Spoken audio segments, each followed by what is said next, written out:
Hi, this is Matthew Trigali with Smart Shield Property Management. In today's video, we're going to answer the question, when do I know if it's time to fire my property manager in the Charlotte, North Carolina area? So this video is obviously intended for landlords who own a rental property or multiple properties in the area, and you already have a property manager and you're frustrated and you're trying to decide, is it time to move on or should I still make this work with my property manager? Maybe you should, maybe you shouldn't, but today's video, we're going to cover 3 topics to help you filter that decision and one piece of bonus material at the end. So the first thing we're going to talk about here is communication. Every year consistently, the #1 complaint against real estate and property management companies is lack of or simply no communication from their trusted professional. So if this is something that you're frustrated with, the first thing to do is to step back and see if you have a reasonable expectation with your property manager or not. You should reasonably be able to expect to get an answer to most of your questions within 1 to 2 business days, depending on if it's the busy time of year or not. But if you find yourself often having to wait 3, 4+ business days to get an answer to your questions, then that is a reasonable expectation that you should have higher standards for them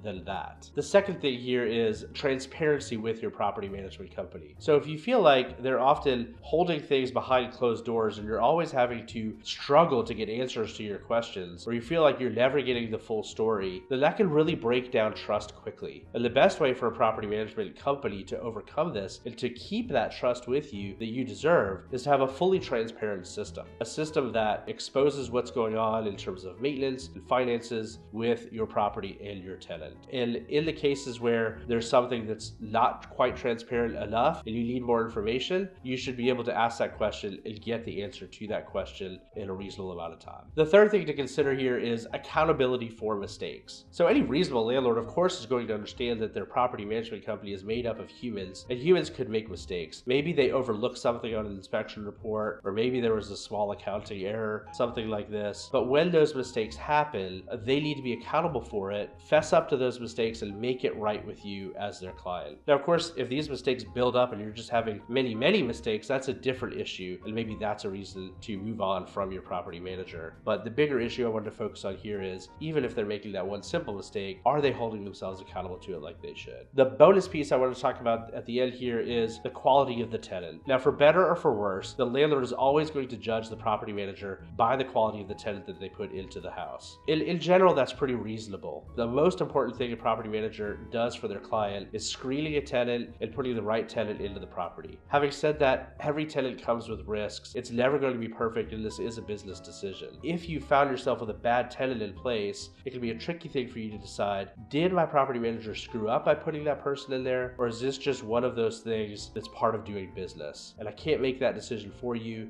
but it is another piece for you to consider. If you have any other questions about how property management companies work in our area, please feel free to reach out to us at Smart Shield Property Management, the intelligent investor's choice.